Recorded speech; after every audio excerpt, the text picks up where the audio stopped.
time is a temporal marker of change. That's it. Time is speeding up, and our perception of it is failing to keep up with it.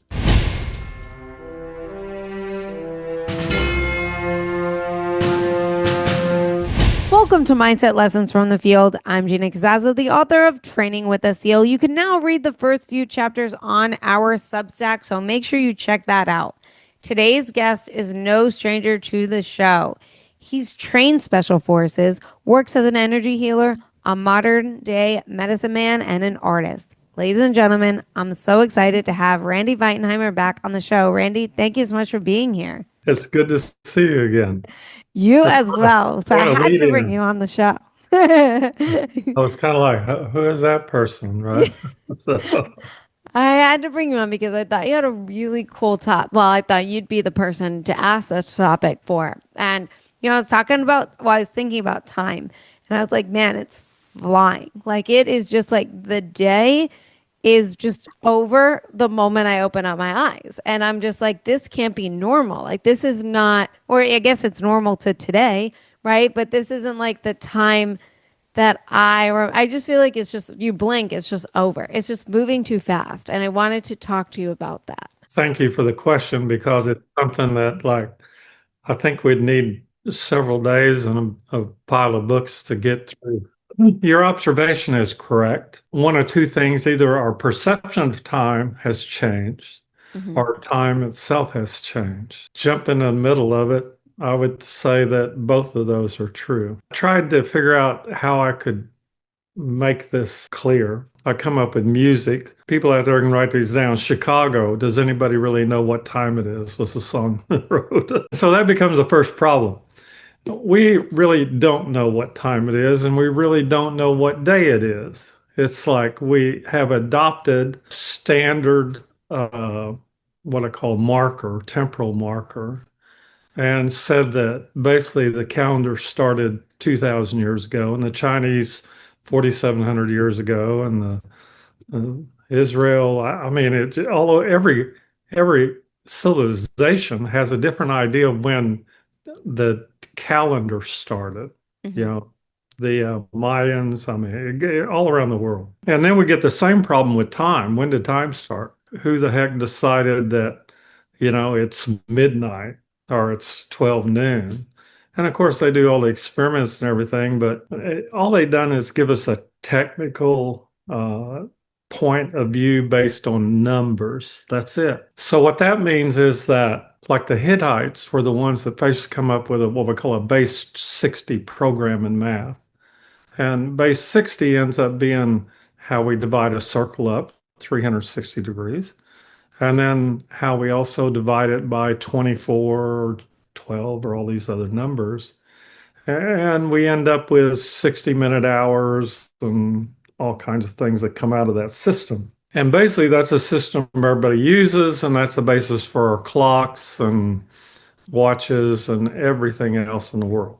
There's only one problem with that. It's not true, except for where you're standing. Now we have time zones. Anybody really know what time it is? Well, it depends on where you're at. And that is a real problem, that time would be what we call locally based. And again, I'm skipping over the implications of each of these statements because they take forever to get through. Do you feel like the days are going super fast compared to when you were younger, like childhood and stuff? I think let's go to perception first. Temporal markers and spatial markers. Spatial markers is what we use to determine if time has passed. And what that means is we see something. We observe something has changed. So really, time is a temporal marker of change. That's it. But if you think back, like I was born a long time ago, far away, we didn't have a lot of markers for what time was. You went to school, obviously 8:30, got out at 3:30 or something. But after that, you didn't have one. You didn't wear a watch back then. There weren't clocks everywhere. You weren't interacting with people in a way that you would notice what time it was. The temporal marker was when the sun went down. Very simple. And so we didn't have, or didn't notice particularly rates of change in time. It was pretty consistently this. Okay. And so, since there was no event to make it stand out, we didn't incorporate any sense that time had variability. We knew that because I lived on Indian time, and Indian time is not the same as regular people's time. Anybody will tell you that, right? So Indian time equates to LA time. I'll see you at an appointment at 10 a.m. means I'll get there sometime between 9:30 and 1 o'clock. Well, that's Indian time. So they apparently adopted that in California. In We have, South Carolina, they don't even show up. yeah, yeah. So that might mean tomorrow. And then we have a New York minute. And the implication of that was that a New York minute was faster than a regular minute. And that's the first time I ever heard the concept of time being shortened. So now here we go.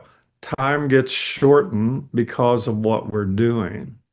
So our perception of time is malleable depending on how many events you cram into it. And so, like you say, I get to the end of the day. Why? You've crammed a lot of events into this day. If you were a kid like me going to school and get out and lay on the porch for an hour or two before supper was ready or something, we weren't allowed in the house. That's why we lay around. Do you think like if I was, I don't know, like if I didn't have this busy life, but I had more like if I was like in jail or something like that, God forbid, Yeah. right? Like do you think that the day would be like the longest day of my or like you're in solitary confinement or like, you're like in just a horrible day of life. That's a long day versus, a Gina day. Yeah. If you don't put as much into it, it slows down. I feel like sometimes when I do have a rest day, the Yeah. day's gone already too. Maybe also too, I'm like, or like I'm still doing something is like I'm either reading or, even just being on my phone. Forget about that. Like that just the day's Right. gone if I don't stop. Yeah. If you're doom scrolling, you're literally making events in the time stream is the language we'll use. And then we'll expand that into what we call an event stream, which includes space. Space and time together creates an event stream. And what that means is that we can go out so far, let's say an hour from now, and that doesn't really exist for us. We can go back 10 minutes ago, and that's really doesn't exist anymore. So we're forward leaning in our experience of time. And the more, like, if you looked at how many times you scrolled through, like, the internet on Facebook or anything, each of those represents what we call a temporal marker. And you just packed 1,000 of them in an hour of doom scrolling, for instance. And not that you do that or anybody else does, but what you've done is alerted your consciousness that things are changing at a rapid rate. How much rapid? Like a blink rate. That's what they do on advertisement now, or videos like MTV videos are based on blink rate. So you take all that together and it becomes perceptual time has basically moved faster now. So you'd say because we're entering in this digital age, Right. it's Yeah. just it's just exponentially faster. Yeah.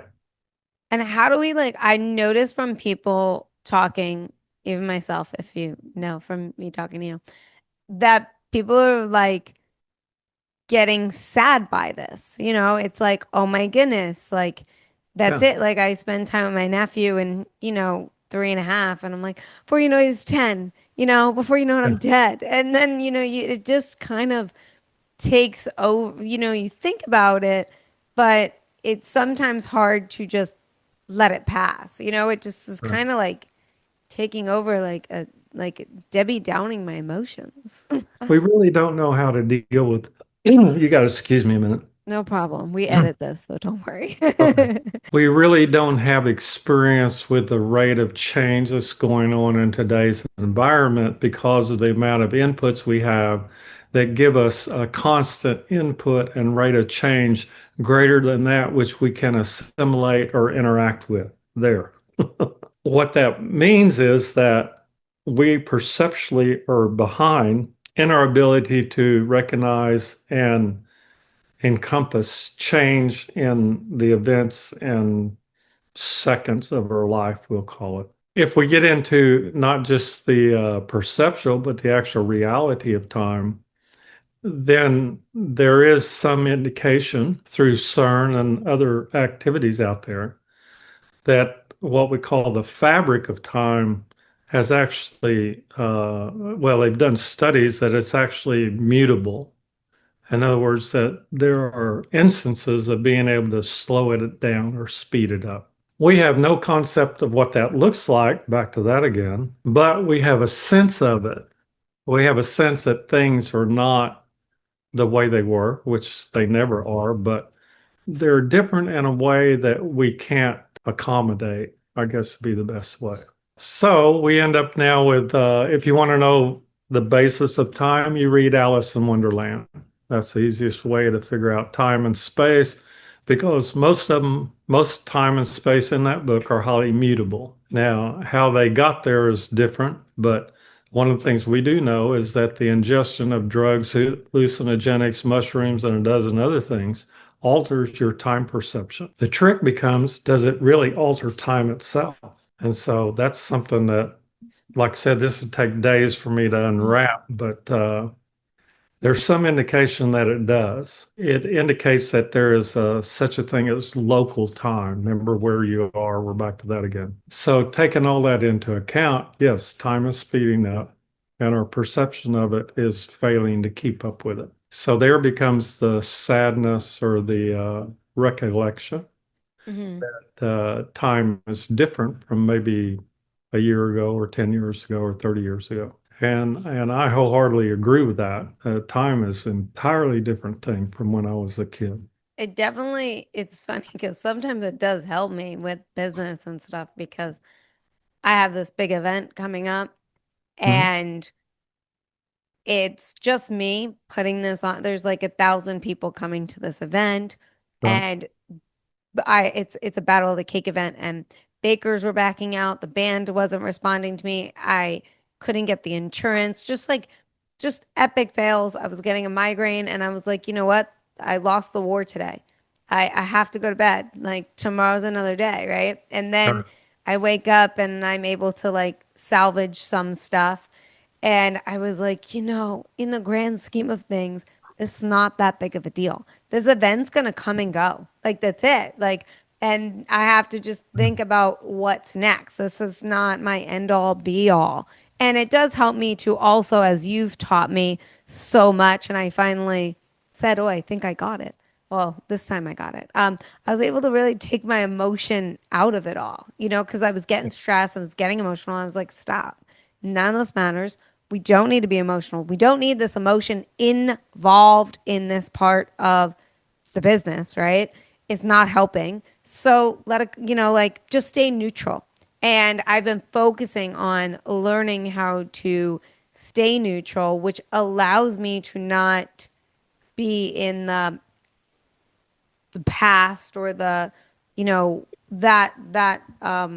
mindset. The basic trait that we might use to accommodate what's going on is the concept of harmony. Problem with that is harmony with what or when. So what happens is that now we introduce the idea of a timeline. And so if we extend a timeline, like I'm driving to Dallas or you're going to put on an event, the timeline's always reorganizing itself. You can set in motion a goal or an objective, and you can put all the pieces together, but they are in a constant state of reorganization. We recognize that. The problem is you have to get your emotions out of it to be able to accept that and ultimately end up in what we call a state of serenity. So it's not just harmony. Harmony means you're going along with it, but a state of serenity is one of acceptance of whatever occurs out of that timeline. The other problem is we have hundreds of timelines that are ongoing. You set them up when your mother or father wanted you to go to college or wanted you to do this, or I mean, there's all these timelines that got laid on to people, and they don't recognize that a lot of them are still running. you're still trying to fulfill that timeline that somebody gave you. And then ultimately have a timeline of being born and dying, and nobody knows what the hell that one looks like and where it came from. Nobody can tell you where did the timeline of being born and dying come from? There's no answer that I've been able to find at this time. Got that at this time. I actually had a question, but now I have a new question. This is just I guess this is your own opinion, I guess, is there's so many different things that people have beliefs to or opinions to where they're like, you know, you have you're born at a time and like you have a death time. You have a time Yeah, where you're dying. Like that's it. And then other people are like, no, that changes. That could change, right? Where you right, can have different times. And some people are like, no, that's the day and time. And there was this book I read. It was interesting. I mentioned it to you and you were like, um, right. it was it was like a book about this, like, I guess, like, I don't know what they're called, like psychic, I guess is what they're called. I don't know. She would read your, like, why you came into this world, like Right. what your purpose was and like that, and the purpose of each person in your life, right? And she did like she would like dive into like the round table of Right. why you were here and who the people are and what they were supposed to teach you and all this other stuff. And so I'm just curious in terms of where you fall in all this. Like you think that there's a set time, like you're def or do you think like that could change? No, because even your own timeline is constantly reorganizing itself depending on where you're at, Hmm. what you're doing, who you know. I mean, the vectors involved, the change in that are like incredible. This, so even if you identify one, like I was born a Scorpio or something, is that a vector of a timeline?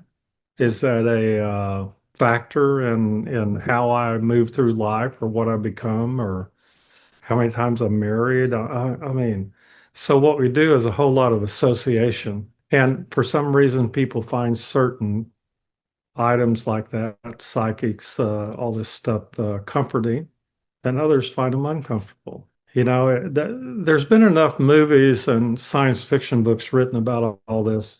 The idea of prefogs, the Minority Report. Also, there was a series of books. I think I probably got it wrong. 1631 is a book about. I think Eric Schmidt wrote it. It's about an area of Connecticut or somewhere that gets moved back in time 300 or 400 years, and they've got all the technology that we have at present moved back to that timeline. And the series of books deals with what happens about how the introduction of what would be future technology gets dropped into the past. And of course, when I was a kid, the first exposure to this was a Connecticut Yankee in King Arthur's Court, and it's a book I think worth reading for anybody. And it's the idea that you had this curmudgeon from Connecticut that gets dropped back again 200 or 300 years into Mario, England. And then the hilarity ensues. I mean, Michael Crichton wrote a book about it, timelines. It's the same premise, the same story. If we look at it, then it's true today too, in the standpoint that if you live in New York City, then your experiences of living in New Mexico and the backwoods of Arkansas, Oklahoma, a few other places, is going to resemble time travel. So now we're into that. You're living in another day and age, and if you don't believe it, just go there. You'll find out pretty quick. Now we have time travel, timelines. We have all these things, and all centered around the idea that you know what time it is. That's it. I That, read something yesterday where they were saying go to bed and like the last couple of seconds before you go to bed, like think of, I guess, close your eyes and feel and see what it is that you want. So, like, I guess for me, I have 6,000 things going on, right? yeah. And pick one right? And close your eyes and see it and whatever, and then go to sleep. And then they were saying that that would help speed up your timeline to get there. Is that true? Because I'll do that tonight. Well, there's some indication the universe doesn't respect the intellect or information. We think about all the information we generate and its effect on time or space, and there doesn't appear to be a very high correlation. Now, unless we go to magic. So now we're into historically for thaumaturgy or magic, whatever you want to call it. And it shows up in the martial arts, believe it or not. One of the first things you learn in martial arts that when you're in the middle of a fight, there's a thing called time dilation, and it's very real. I mean, time slows down to the point that you can, it's kind of like in the movies where they show slow motion events happening, Yeah. like a punch coming or a bullet, Hmm. or whatever. And really, that's exactly what happens. We go into a perceptual state that time becomes infinitely expanded to the point you can sit there and watch it. You know, you can watch the bullet go by kind of thing that you would never do otherwise. And it revolves around the concept of a moment, moment. You can look up on the dictionary, but let's call it 1/20th of a second. At 1/20th of a second, below that, you don't experience it. We don't have the ability as a human, as a rule, to experience less than 1/20th of a second at a time. But we were given exercises like when you're exercising, doing martial arts training, at some point you learn to do slow motion exercise. And the idea behind them is that you would learn to be able to interact with time in a way to speed it up or slow it down. And so that became a form of magic. Don't know how to pronounce the original words. JAHO with a little mark over the H was the Chinese form of that. And it was a practice. In other words, you practice being able to either speed up or slow down time around you. And then the magic part, you did it to whoever you were facing as an opponent. You would literally speed up their time or slow it down. And this is a basic thing in some pretty what we call secret stuff in acupuncture and Chinese martial arts that really nobody that I know teaches it anymore. I just kind of got lucky, you might say, to be able to stay with people who taught me some of this. If we had to pick a weapon, time is the greatest one in the world. And that's why my ultimate martial arts is real simple. Just don't be there. Because if you miss something by a second or a minute or an hour, you think about I showed up late to the volcano going off. I showed up late to the car wreck or whatever. It means you didn't experience that. And that is very much of people that like take a detour when right ahead of them would have been an accident. So at that time, they're time interactive. They're actually time interactive. So the idea of the ultimate martial art not being there is real simple. Hmm. Is if you can alter your time that you arrive somewhere, you have literally time traveled. And so I had a friend that was a physicist back in the 60s and stuff, and we brought up the topic of time travel, and he said, "Well, have you ever gone somewhere and instead of driving 60 miles an hour, you drove 70 or 80?" And I go, "Well, yeah." He goes, "Well, you time traveled. If you were supposed to arrive somewhere, let's say we're like Siri or something, they'll tell you, oh, you arrive in 1 hour. If you Right. arrive there in 45 minutes, you have time travel.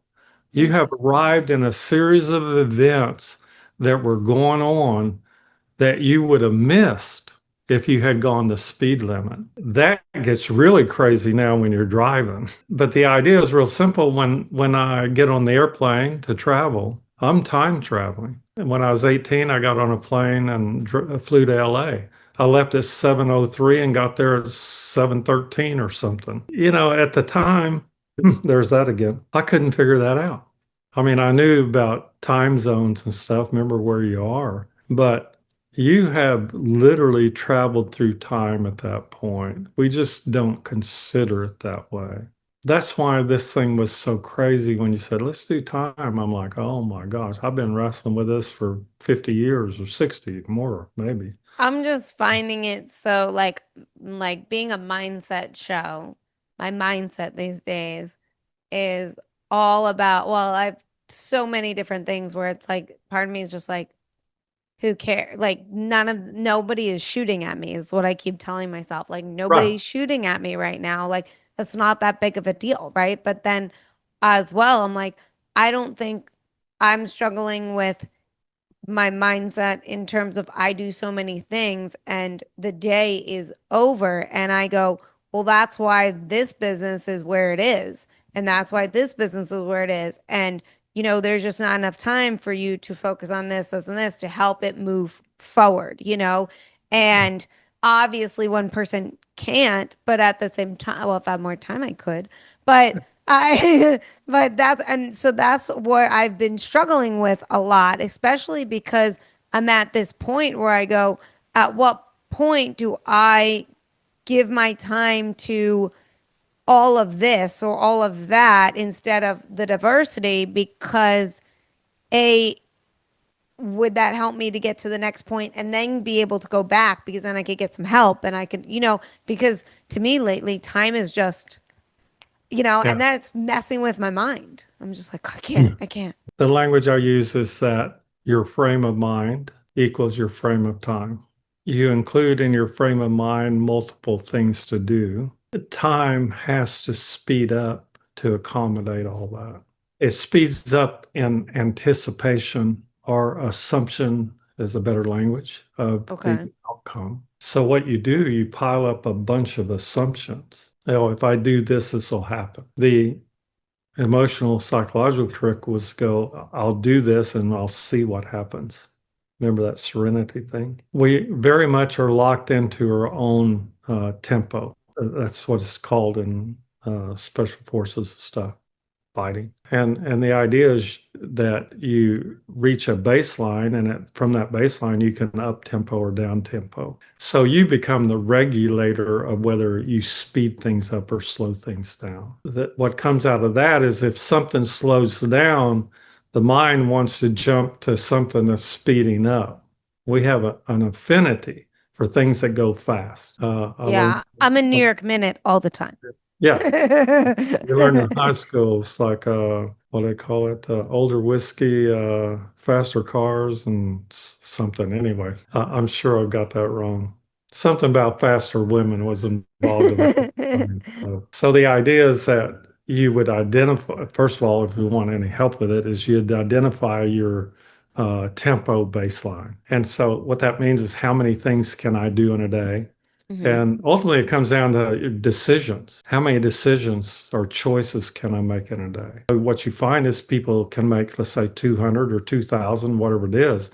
And then at some point, like, that's it. I'm out of the ability to make any more choices or decisions. We call that being tired or the end of the day. So another trick there is to learn how to make decisions on a different timeline or subject. The reason being, when we keep cycling, going from one to the next, one to the next, we're not as worn out when we approach a new timeline or setting a new goal or things like that. We become excited. And then from that, we get energy and we go until that gives out. And then most people at that point, let's say, would rest, but you might be of the temperament that, oh no, now I need to jump to another one that provides that excitement.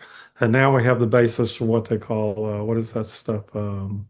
Dopamine rush that comes from doom scrolling. As I jump from each thing, I have an assumption or anticipation of something that's going to make me go, wow, right?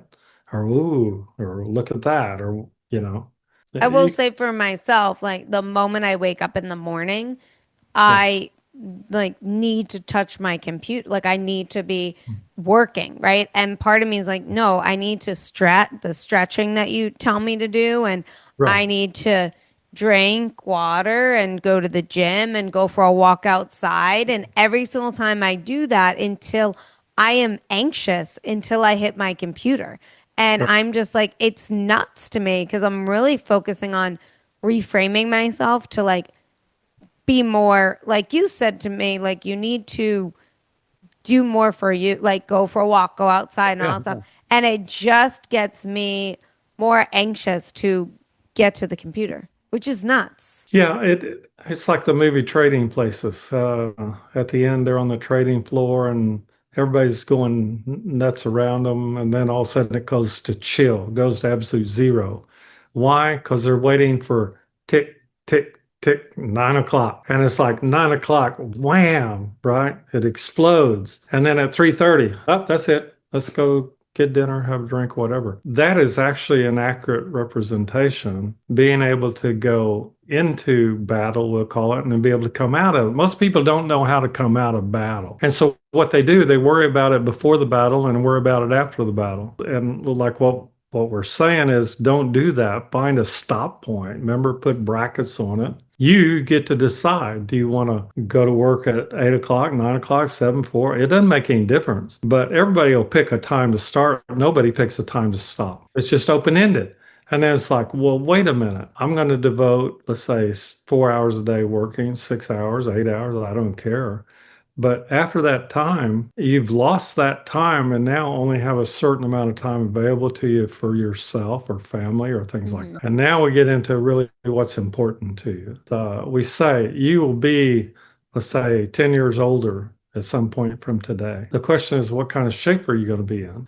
I mean that mental, physical, emotional, everything. By examining all this, what we're talking about, you should be able to come up a way to regulate yourself. And so that's what we call it, regulate time. What are some ways to regulate? One of the basic ones is through breathing. We inhale and exhale. And we teach it as you inhale for 1 count, exhale 1 count, then 2 counts. Inhale 2 counts, exhale 2 counts. And then you go inhale 2 counts, hold 2 counts, exhale 2 counts, inhale 2 counts, hold 2 counts, exhale 2 counts, and then hold 2 counts. That's called regulated breathing. What it does, it puts you in contact with the idea of temporal timelines within the body and how you're interacting. You can go up to 3 counts or 30 counts. I've done a 30 count once in my life, I think. And that's a fascinating exercise. Then you get into the exercises of regulating your heart rate, your blood pressure. These are all internal martial arts. And that was their purpose, is to teach you about yourself. It wasn't, and out of that comes understanding the universe. And now we have Taoism. So breathing exercises are the easiest way to experience how you experience time. Your internal clock of saying inhale 1, 2, 3, or 1 Mississippi, 2 Mississippi. That's how we learned it as far Just as so you know, as you say it, yeah, my internal clock is going, speed it up. yeah, yeah, yeah. And Like too slow. if you run at a faster internal clock, anybody else doing 1 Mississippi is going to make you crazy. Yeah. Because your speed of processing all that information is literally jumping ahead of where they're at. Okay, let me ask you though, when you said that, because now I watch everything. Mhm. Netflix, if I'm gonna put something on, reading a book, 2 times speed. I'm at 3 times speed. Which is like I try 4, but 4 is like not for me right now. But a 2 times speed is normal speed, and if you notice, I pretty much talk at 2 times speed, right? Yes. Yeah. Yeah. Like this time thing is literally affecting my entire No, everything. it's true. I have a woman I've worked with for about 15 or 20 years. To me, she does what I call valley speak. In other words, like in LA, it's like somebody goes 100 miles an hour.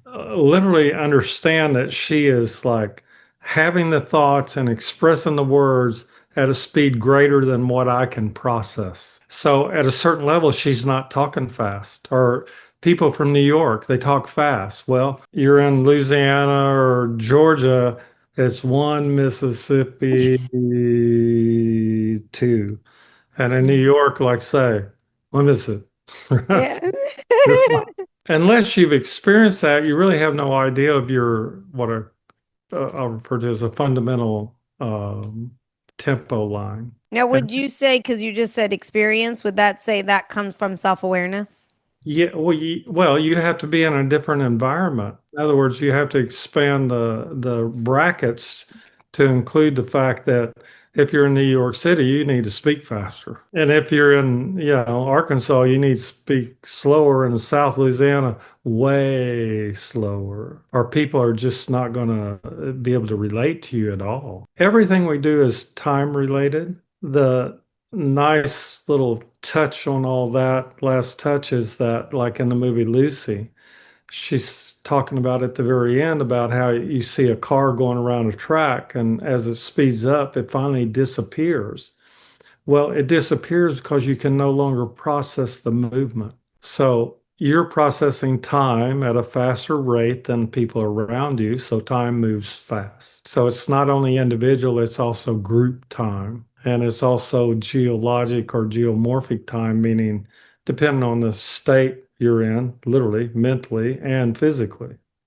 And that's why we say that time is different in Louisiana. It's different on the reservation. Everybody will tell you that. Ultimately, I address it all in what I call 10 Sons Martial Arts, which is what I teach. And the third exercise is moment, moment. Awareness, balance, and then we get to moment. And a moment is what we call infinite, and it's infinitely wide and infinitely short of duration. In Mm-hmm. other words, you can get lost in the moment. And what happens? Time goes on without you. What happens when you go to sleep? Time goes on without you to a large degree. You can do a temporal pacing as you're going through a dream. And then as soon as you wake up, it's gone. You're not on that timeline. And so that's why everybody talks about, oh, what time it is. Well, to me, that's a million questions need to be asked. Where are you? And how are you? And where'd you come from? And where are you going? And how are you getting there? And of course, it all comes out to oh, it's at 5 o'clock somewhere. And now we're back to Jimmy Buffett. It's 5 o'clock somewhere. Take a break, go have a beer or whatever it is that causes you to clear out the cortisol and dopamine you've been drinking for the last 8 hours. Save yourself. That's what it amounts to. Now, one last exercise. If you really want to know what time is, take up night fighting. PK Salat, Indonesian or Philippine martial arts. If you step in a ring and you have a knife and they have a knife, I guarantee you, as soon as the bell goes off, there's no such thing as time. It is gone. Okay. There's something in its place, but it's something that most people don't experience: time dilation, ratcheting down. Everybody experiences up tempo, but when you slow things down, people hate it. It's another exercise. I teach sun salutations. Inhale up, exhale down. It's about 10 moves, each of them with a breath. So one night in class, I decided to teach it as a 1 minute hold on each exercise, each movement. So it became a 10-minute exercise. And then the next class, I upped it to 3 minutes. So one salutation becomes 30 minutes. People are screaming. Why? You don't like holding still. Why? Time moves. That's it. So to be able to hold yourself still is one of the highest martial arts. It's also a sniper's art. Can you assume stillness? If you're a hunter, if you're a martial artist, if you're an assassin, can you assume stillness? And that becomes the ultimate teaching when we go into like a martial arts teaching for battle. This podcast episode is brought to you by Thrivers Coffee. Podcast guest Nick McKinley's company, Deliver Fund, brings you guys Thrivers Coffee. It is ethically sourced, it's organic, and it supports traffic survivors. That is right. Thrivers Coffee is all about empowering us to making a difference in the fight to end human trafficking. That's why 100% of the proceeds go directly towards their goal of bringing freedom to victims of human trafficking. So if you guys love coffee that is organic, ethically sourced, and tastes absolutely delicious, and want to help to end the fight of human trafficking, check out Nick McKinley's company, Thrivers Coffee. So funny you say that because, the box breathing, and then you inhale, hold, exhale. I go, and people always ask me, like, what's your favorite breathing exercise? I'm like, can't do anything with the hold. They're like, why? And I go, because I can't hold. It's stillness and it's just not me. I want the inhale, exhale, the movement. Give me the movement. Don't give me the hold. And that's so funny that you say that. I maybe need to start working on my stillness. Yeah. The thing about stillness as an exercise, you enter into a state of harmony first, and then eventually a state of serenity. And what that means is you're no longer either aware or involved in time itself. Interesting. I like that. It literally is the basis for spirituality. I clearly need to get into stillness. I mean, as you were talking to, I just started to do like the breathing. I was like, 1, 2, 3, everything feels fine. And I'm like, hold. And then I did 1 second hold. And the moment I get to 2 seconds, I'm like, this isn't for me. Go back down. I definitely need to work on that. I'm curious if other people feel that way. If other people, what your opinion and feelings are about time. And if you want to reach out to Randy for any work with yourself, energy wise, things like that. I think you're amazing at all this. The exercises that you give me, I, I mean, are life changing. Like I said, I was able to stay neutral in when things were happening. So, and all of your contact information is below in the show notes, so they know how to get a hold of you. Also, your website to look further into you and what you do, because I find you so invaluable, and the stuff that you bring to the table is so insightful that nobody else brings. So I appreciate you being on the show again. Well, thank you very much because we covered a lot today. Yeah. I call it a basis for beginning because it gets crazier. Not to get into it at this time, but there you go. So thank you very much for letting me try to explain some of this. All right. Thank you. And everyone that's listening, please like, share, comment, subscribe, become a Substack member for those extra goodies that only our Substack members get. And I will see you guys all next Wednesday. Thank you.